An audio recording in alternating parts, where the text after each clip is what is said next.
From 3 strokes to being told that you could die at any moment, you went from thriving to not being guaranteed your next breath. When it happened, I was 25. If you do anything that pushes this, you could die. I didn't know how to accept help. Your skills and talents didn't get taken away from you.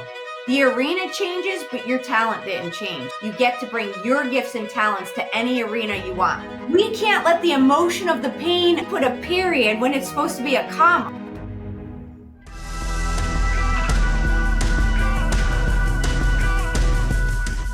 Today on the LFG Energy Podcast, I am sitting down with someone who truly defines what it means to bounce back. Darleen Santori, also known as Coach Dar, quite famously actually, is an executive coach, therapist, and trainer to executives and athletes all over the world. She's also the author of The Art of Bouncing Back. But beyond all these accolades, she is someone who has actually lived it. She's suffered 3 life-threatening strokes, nearly a 4th, lost her independence, her voice, was actually not even given much time to live, but she has rebuilt herself from the ground up entirely. We talk about the dark moments when things felt hopeless and the frameworks that she used to help put herself back together and bounce back in ways that are helping contribute to this world, on such a level. This one's about resilience, purpose, faith, and putting it all back together. So I can't wait to get into it with you guys.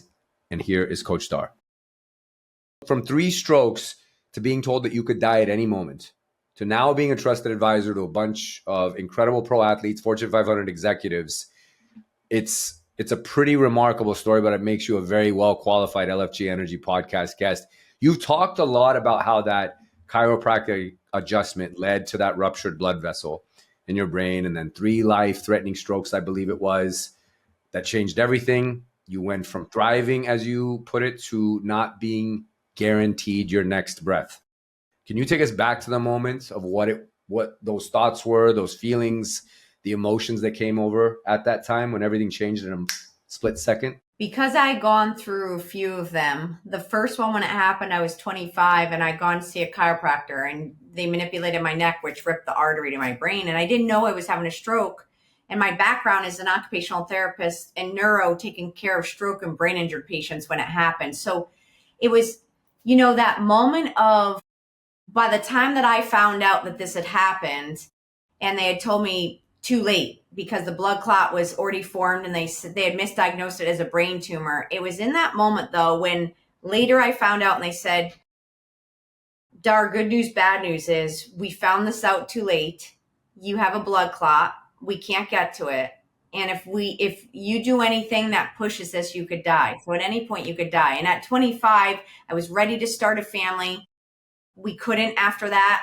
It caused part of our kind of downfall of the marriage. And I sat there and I thought, I'm the one that's supposed to help everyone. And I'll tell you then what I did wrong then that I have done better now, my latter part of my life. And after a few strokes is I didn't know how to accept help.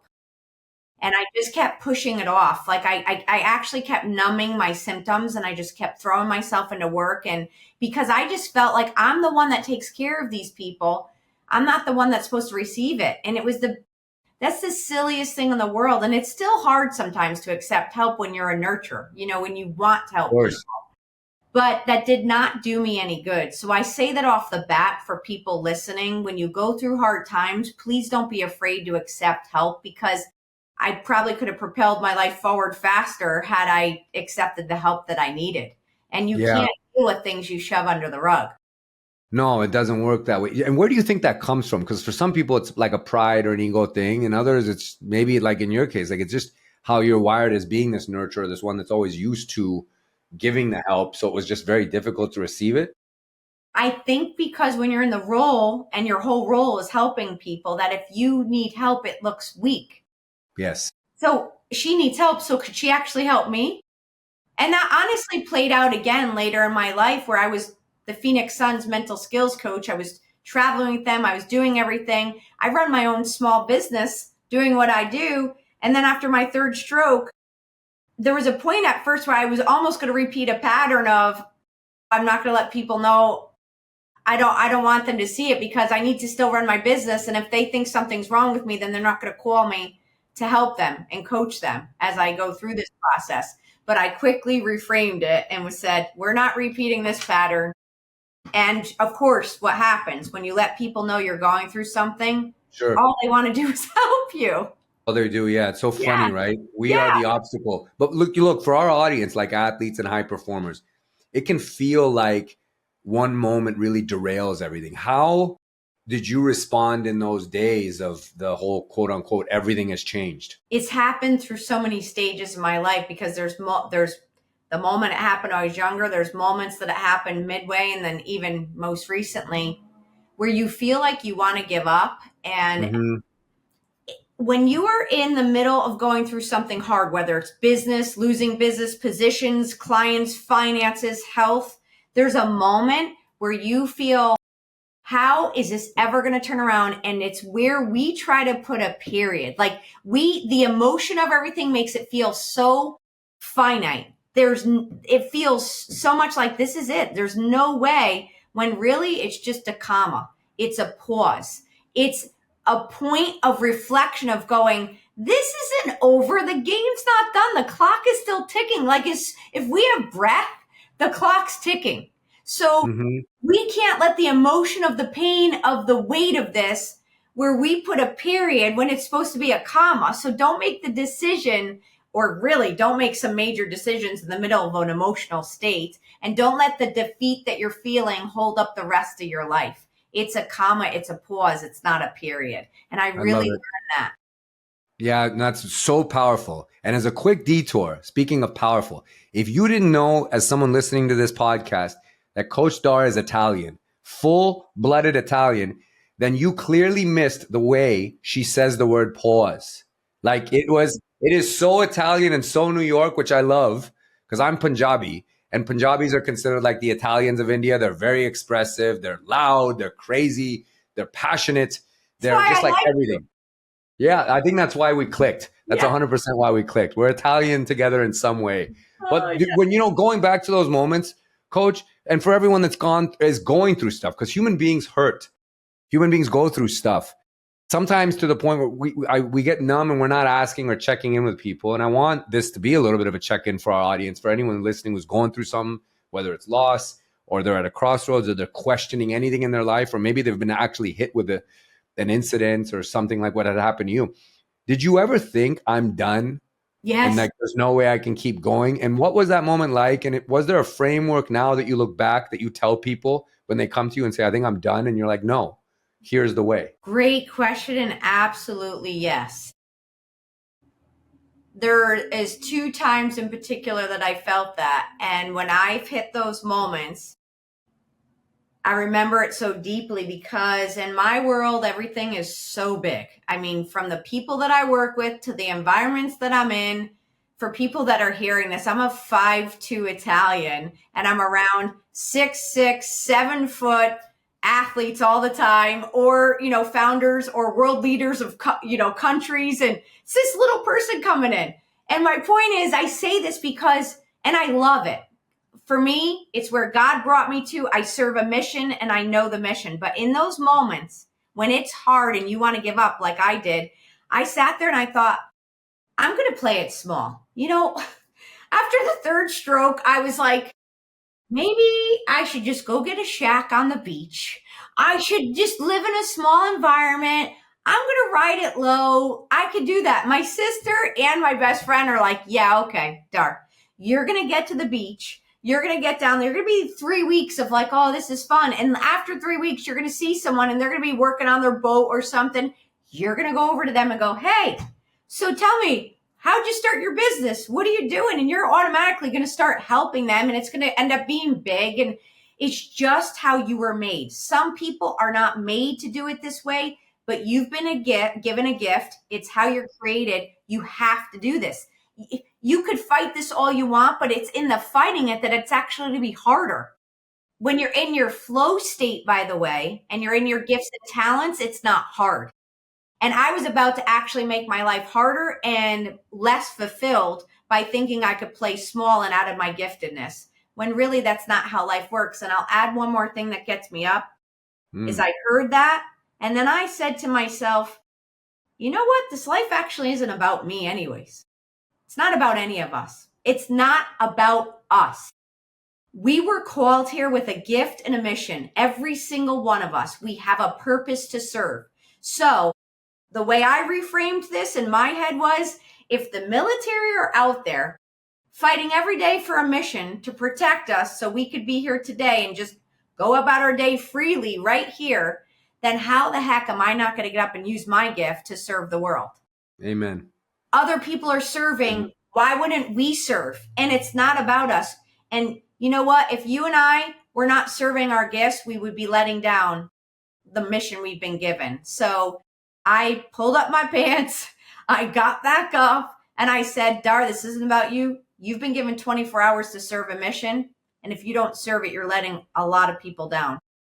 Beautiful. And I said amen to that because if you haven't figured out from listening to this show, you know that I subscribe in no way, shape, or form to anything that has anything to do with victim mentality or looking inward and saying it's all about me. You know that about me. This is why this woman and I connected within seconds of being introduced to each other, because you just heard her say that. It's not about us, right? Like, you're being selfish anytime you wallow into these moments of like self-pity and feeling bad for yourself, because you're making it all about you when it's not. And it's about something much greater and bigger, and that we are so small and we are to remain humble and in service to others or service to our community, service to our country. You don't really run out of energy, because that's kind of an endless drive that you have. And that's what she embodies. And if you know her and you're getting to know her now, or you read her books or you follow her, you know that she is literally the walking embodiment of this. Coach, you talked also about rebuilding from the inside out, like physically, mentally, emotionally, spiritually. You mentioned there what some of the hardest parts were. Would you say that that was the hardest part, using your beach shack analogy, or were there other things that were very difficult in terms of this rebuild? You know, for sure, getting back up. After my third stroke, I couldn't even use my hands to open up. I would make a shake and then I couldn't open it, and I was hungry and I didn't have anyone to help me here. And there were just moments that the struggle was so hard, but I had to literally get up, keep doing the work. This isn't about you. So there were moments that were hard like that. But I will tell you, one of the things that I found when I was 25, I'm Italian. We had just bought the book, What to Expect When You're Expecting. Like, you needed to get pregnant on your honeymoon. You start the family early. And so that's what I was doing. I bought the book. You know, I was excited to start a family. And I want to say something here. The expectations I had in my life are what hurt me. You could have goals, you could have standards, and you could have dreams. But expectation that life is supposed to be, this is how the American dream is. I was fed it from watching Disney, honestly.